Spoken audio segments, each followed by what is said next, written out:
Welcome to On Track. I'm Aisha Jaffer. From riverfront shows to hidden gem record shops, this city is alive with sound, creativity, and community you won't find just anywhere. Today we're catching up with two folks who know it well, each playing a part in shaping the rhythm of Louisville's local sound. Later on, we'll hear from Dave Christopher Jr., program manager at Amped Louisville, who's not only helping develop rising talent in the city, but making music of his own under the name Dave Will Chris. And joining us now is Laura Shine, WFPK's afternoon host and Louisville music liaison. She got her start in radio back in the early 90s with a show called Women Waves on WFPL while juggling life as an English major at U of L and a member of the local band Your Girlfriend. What started as a passion project grew into a career that helped shape the city's airwaves. Laura was the voice that launched WFPK's current format, and she's still at it, curating a series called 50 Tunes and connecting with listeners every weekday from 2 to 6. Laura, thanks for being on track today. Thank you, Aisha. It's great to be here. So Louisville, I know, is your hometown, and you've been a key part of the music scene here for years. What do you think makes it so special and so unique? Gosh, well, it's special because we have so much talent here. And I feel like people feel very free to create. I also love the way that musicians network with each other and support each other. I don't know. I haven't lived in other towns, so I don't really know how unique that is. But it certainly makes it special and makes it really strong and vibrant. And I'm blown away all the time by the talent I see and hear. So it's kind of like everybody's kind of amplifying each other, it sounds like. Very much so, really lifting each other up. I mean, I'm sure there's exceptions to that, but for the most part, that's what I witness. I love that. And I do think that's unique. You helped curate 50 Tunes for WFPK. For folks who might not know about it, what is 50 Tunes and how do you go about discovering the artists that you feature? 50 Tunes gets its name from our area code 502 here in Louisville. And so we thought, well, that being Louisville-centric music for 50 Tunes, made a great name for the concept. But what we do is, or what I do really anymore, it's mostly me. Artists send me their new stuff that they're really excited about. And, if it passed the muster, then we do a post on them and try to include links to their stuff and, videos and any show dates that they're having and provide the YouTube video or Spotify link or whatever so that people can check them out and hear them. And then we share that article on all of our socials, play it on the air. It's a big boost. It can really help get somebody's name out there. When can you hear 50 Tunes? 50 Tunes isn't a show. Oh, okay. It's just it's something we do on our website. Okay. So we have a whole 50 Tunes page at WFPK.org. I often give an artist a spotlight at 4:30 each day on my show. I'll feature a different local artist, but also they're in rotation and they get played throughout the week at various times. It's not even scheduled. It's just every jock on the air plays at least one local artist per day. So I want to talk about us being in this hot summer as well. We've been enduring this heat, but there's also the heat of the sound, right? And music discovery is also in live music. So what shows, festivals, or concert series are you most looking forward to this season? Let's see. Gosh, I was thinking about festivals earlier because there's a bunch of local festivals. The Big Stomp Festival I'm excited about. It's produced by the Pete Foundation, which is an organization that's out to stomp the stigma about mental health. And so they've got a great mission. And I don't know a single person with a brain that can't relate to mental health and the issues around it.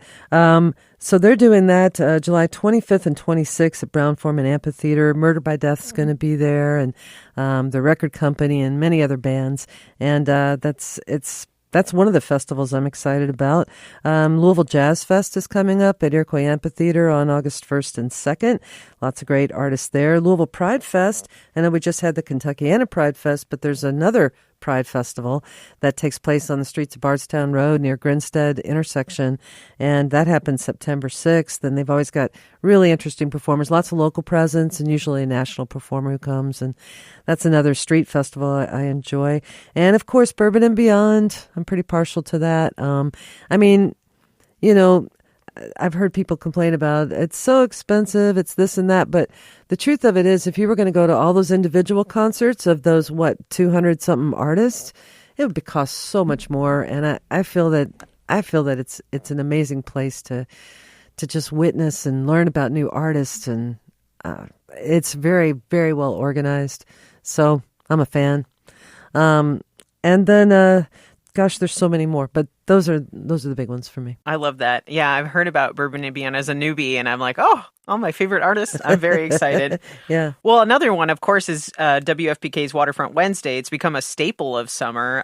Free monthly series hosted on the waterfront during this season. Can you share a bit about the festival's role in the local music scene and maybe a standout memory to you? Well, we always feature a Louisville artist. Louisville or Southern Indiana, I should say. We consider Southern Indiana part of Louisville, and Yes. that way, we always feature that, and July 30th is our next Waterfront Wednesday, and it's going to be all local artists with Ben Sully and friends. Blue ribbons on, trying to carry the weight of the world.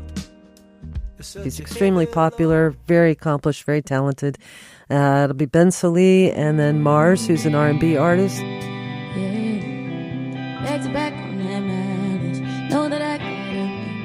And has a huge following. Very excited about her.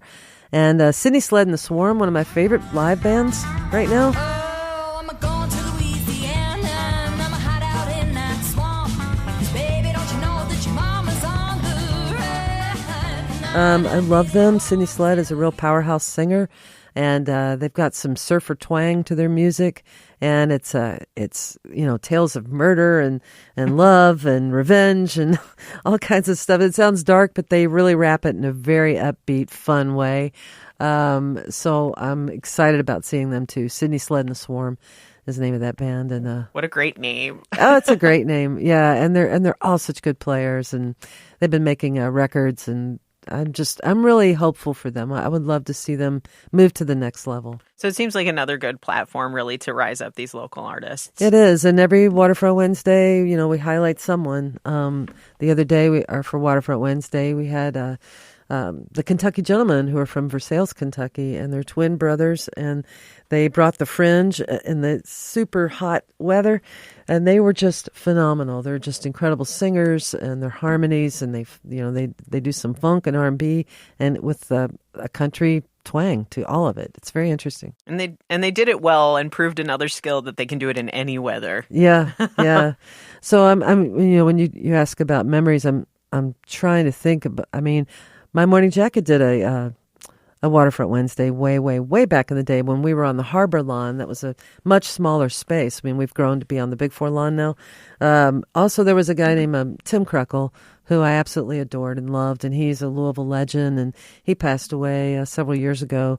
But Tim was, I don't know how many Waterfront Wednesdays, probably has the record for the most Waterfront Wednesdays. We were always inviting him back, and Wow. I miss him. I love that. That's really beautiful. Well, then I'm just curious for those who are listening and they want to get more involved, like whether that's playing shows or supporting local music, what venues or spaces should they be keeping an eye on? Well, there are so many great venues and small venues, too. I mean, one of my faves at the moment is the Monarch Arts and Music Exchange on Bardstown Road, very close to the Bristol. It's where the old Bear Nose Pizza was. And that's a very Louisville thing to say, by the way, which is you say what it used to be. Right. Yeah, there's the Monarch, which hosts lots of Nashville artists and songwriters, coming through town. They do all kinds of music. They have a jazz jam on Sundays with a potluck. So if you're a jazz artist or you're interested in jazz, that's something you might want to check out. They have Bluegrass Night, which is the third Wednesday of each month, hosted by Aaron Biebelhauser, who hosts Bluegrass Evolution on WFPK, and that's become their biggest night. I mean, all these players who love bluegrass and, just string music, they come for that. So that's one of the places. There's a great place to watch. Two places that I'm thinking of for jazz is the Canary Club in Shelby Park, and also Whiskey Thief on Thursdays with this Chomsky jazz group that is so incredible.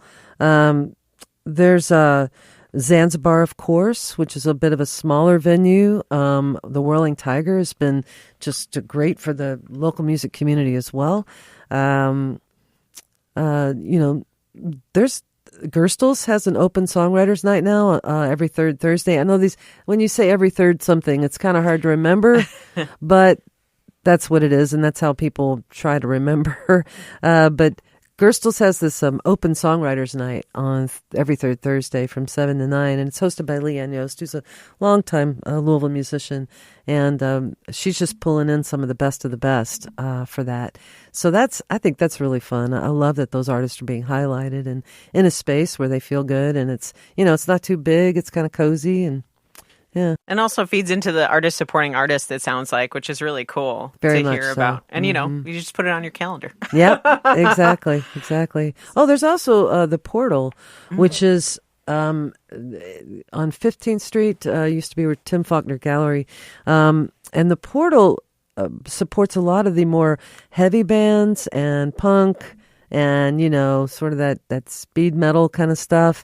So for folks that love it super loud and super hard and super fast, that's a great place to go for that. That's exciting. Mm-hmm. Well, so who are some of the local or regional artists on your radar right now that you're excited about?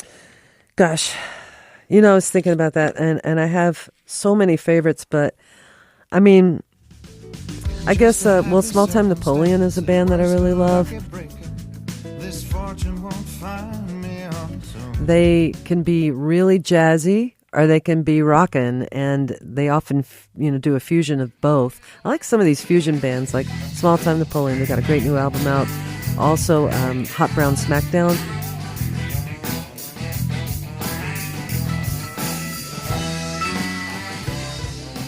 There's another band that does jazz bluegrass fusion.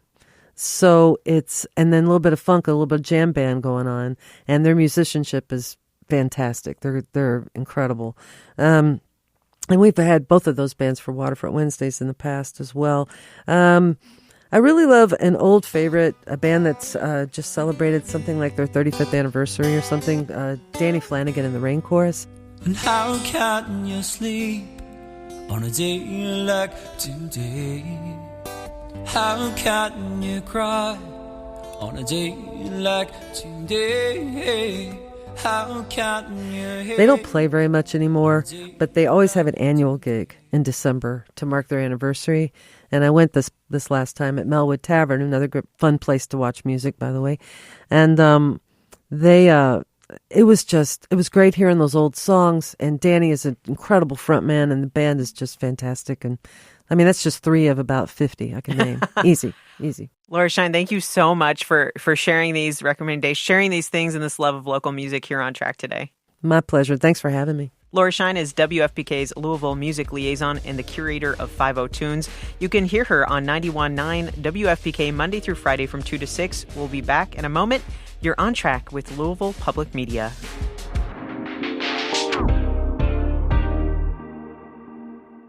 Why does the United States pay higher drug prices than other countries? Because America's the only country in the world where 340B hospitals mark up drug prices and PBM middlemen charge billions in hidden fees. Meanwhile, Americans subsidize the research and development for new cures. Other countries benefit, but don't pay their fair share. Crack down on the middlemen.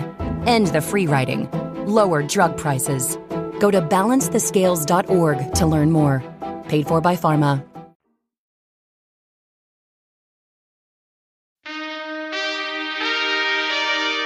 Welcome back to On Track. I'm Aisha Jaffer, and we are talking about Louisville's local music scene and everything coming up this summer for the music community. Joining me now is Dave Christopher Jr., program manager at Amped Louisville, and an artist who performs under the name Dave Will Chris.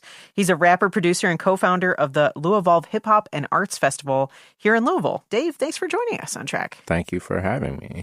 So for folks who might not know, what is Amped Louisville and what drew you to get involved? So, Amped Louisville is so it's expanded into a few different things, but what it started as a little over 10 years ago was a youth music program seeking to provide a creative space for young people ages 6 to 18. We teach free lessons in guitar, piano, music production, audio engineering, and a few other areas as well. So Amped literally fell into my lap because my father, Dave Christopher Sr., is the founder and president of the organization, and so he came to me about 10 years ago with this idea to have a free youth music program for young people. At the time, specifically for young people in the West. It's since expanded to different neighborhoods. All over Louisville. But he wanted to create a space for young people to be able to record and learn music for free. We've since expanded to business and technology. That's really cool. So not only are you involved in this program, but you're an artist yourself. Yeah, and correct. So how does your work at Amped intersect with your own experience in the local music scene, especially when it comes to like supporting young and emerging artists? Yeah, so our whole objective, or one of our objectives essentially, is to provide opportunities for young people in the music space or creative space in general, but especially within music. And so my role is a few different things. Currently, I'm the program manager, but I started off as just an instructor, well, not just an instructor, but I started off as an instructor primarily where I taught music production and songwriting. I'm a rapper, producer, that makes a lot of my own music, and so that's how I started from a personal standpoint of like connecting with the young people that we work with, is showing them how I learned to do what I do, because essentially the program, and I kind of hate saying it like this, but I haven't figured out a way to say it, but the program was based around my dream as a young person. So I was fortunate enough to have a father who was supportive and able to be financially supportive to get me the resources I needed as a young person, as a young musician. And so I had a studio, a synthesizer, mixer, equipment, all that stuff. And so my father, Dave Sr., wanted to create that opportunity for other young people. And so when things came to fruition, it became my mission to be able to show young people what I wasn't shown, because I had the equipment and the resources, but no one to show me how to use it. I didn't have a mentor that was involved in music that could say, hey, this is what a MIDI is. This is how you make a beat. This is how you write a song. This is how you get a show. And so we show them things like how to book their own shows, how to create their own invoices for shows, how to rap chords, how to, really do things very DIY and for themselves as they go about through their musical journey. So as now a mentor yourself and a musician, from both of those perspectives, like what excites you most about where Louisville's music scene is at right now? What excites me the most from when I was, when I was younger, was that things are so, they seem a lot clearer in the music scene in terms of the community that has been built, the collaborations that I see, and just the overall knowledge of other musicians in the city. Like when I was, 12 or 13 doing music, there were definitely people doing music, obviously, but it wasn't as... It was almost like you had to know, you had to be within that scene. And now it's a little easier. And I think people are coming together in a more cohesive way. And so that's what I've noticed a lot, in the music scene. So more supportive and more collaborative. Yeah, more supportive and more collaborative, for sure. I love that. So are there any local artists you've been following recently that you're really excited about? Yes, a lot. Y-Doms. Y-Doms came up from the man. Too much debris when we perform because we run amok. Mosh pits look like the sunken place. You wasn't there when I was at my worst, or on a better day. I'm admittedly am like very much biased towards the hip hop scene, and so Y-Doms, they just dropped a project called Jethro. It's getting really great reviews, and fortunately I was able to actually listen to it before they released it, and I was just so impressed. So Y-Doms, Horace Gaither. Yeah, 100 reasons I ain't running with them. LH Kelly son, my mama taught me I can't trust him. Otez, Neef, Zelly. There's so many artists. Alan Weiss, A.D. Kendall. The list goes on and on and on. There's like so many different incredibly talented people. Chad Golden. Every time I'm around you, I get anxiety. Got feelings that you touching on my body. He's a young artist in the city that's making his way up. Yeah, there's a lot of people I could name. I bet. Like, it Yeah. sounds like it's a big scene. And I'm just curious, like, for you personally, how are you discovering new artists right now? So luckily I'm in the scene enough to actually be friends with a lot of these people. Mm-hmm. So that's just that's how I have been able to discover quite a few of the artists I do. Like, so even if like I might discover Y Doms, and then from Y Doms they might introduce me to a punk band or something that I know of. Also, there's a band called Doom Gong that I really enjoy as well. I love that name.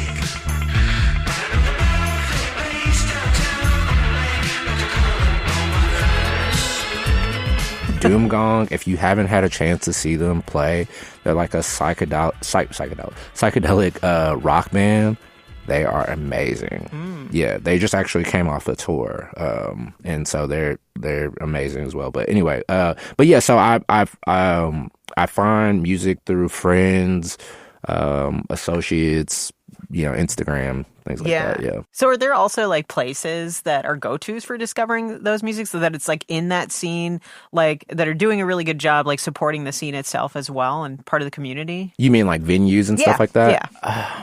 Yeah. That's kind of the tricky thing right now. I think for a lot of local artists in Louisville right now is finding the venues. There are definitely venues. I wouldn't, and this is no criticism towards the venues necessarily, but I wouldn't say there are spots that I would go specifically to discover artists, but there have been some places that have been very supportive of artists. Whirling Tiger, What the Lou, I'm trying to think. The Monarch.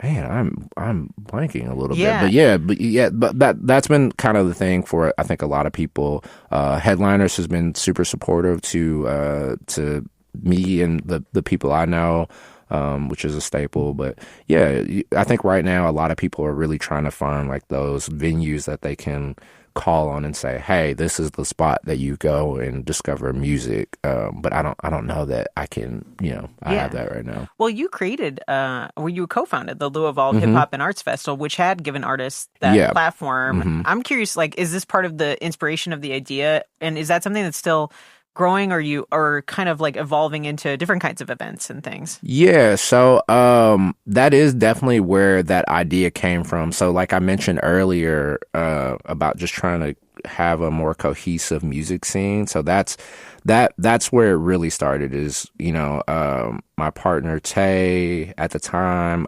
Seas and Yard of Rhythm Science Sounds, Saltra and Wise Mathematics of Cypher Divine, that we were all a collective at one point. They were also the original co-founders of Louisville, and we developed this series of roundtables for artists in the city, specifically, again, hip-hop artists. And one of the things that kept coming up was like, where can we get shows? Like, where do we go? How do we create opportunities? How do we collaborate with each other? How do we come together and really work this out? And so the six of us came together along with some other people and really saw that there was a need to help create those opportunities for people and advocate and empower people to create those opportunities for themselves. And so that's what that came from, essentially. Are there any events like right now that you're thinking of this summer that you're excited about that might be coming up for local music? Yes, actually, a very close friend of mine and her team, Vashti, have created a series called Hip Hop in the Park. They previously did, it's going to be a monthly series for the summer. The next event is July 26th.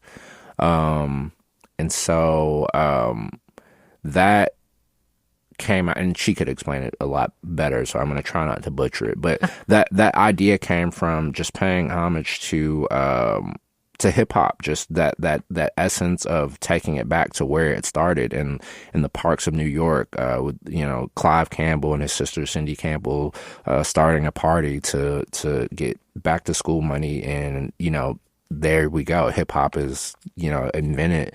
And so just paying homage to that, but also paying homage to events in the city in Louisville that have historically brought people together, Victory Park Day, things like that, and just really giving people that feel again. And in fact, Vashti had the founder of Victory Park Day come out to the event, and he was so inspired that he's wanting to possibly bring that event back. So so that's going on, and so the next one's July 26th, and it'll go up until the end of the summer.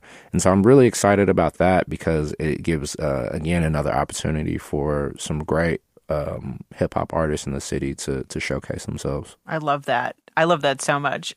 For an artist, for someone who is an artist here in Louisville, who's just getting started and they're sort of listening and like, how do I get involved? What first steps would you recommend for finding their people and building community here in the scene? You got to get out to these shows. You got to get out to the shows, and you have to, even if you're a timid, shy, kind of introverted person, as best you can, try to come out of your natural instinct to kind of retreat and be to yourself and really connect with the people, because I haven't really found a way around that. I've definitely I'm not necessarily an introvert, but I'm not necessarily an extrovert either, so I can understand that networking can seem a little kind of flawed or dirty sometimes, but I don't necessarily see it as, it is networking, if you will, but really when you go out to these shows and you meet these people, it's about building relationships and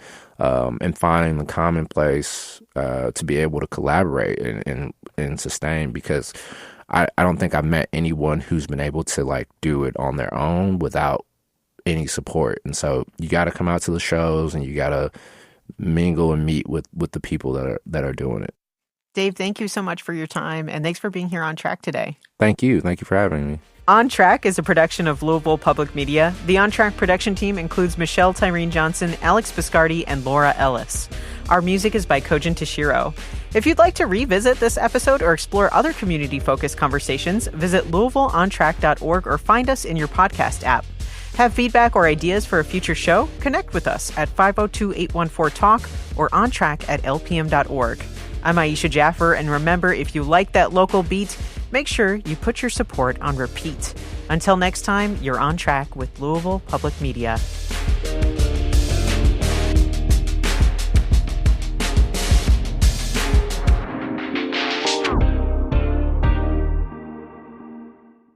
Why does the United States pay higher drug prices than other countries?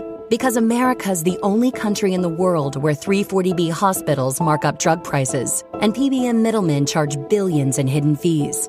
Meanwhile, Americans subsidize the research and development for new cures. Other countries benefit, but don't pay their fair share. Crack down on the middlemen. End the free riding. Lower drug prices. Go to balancethescales.org to learn more. Paid for by Pharma.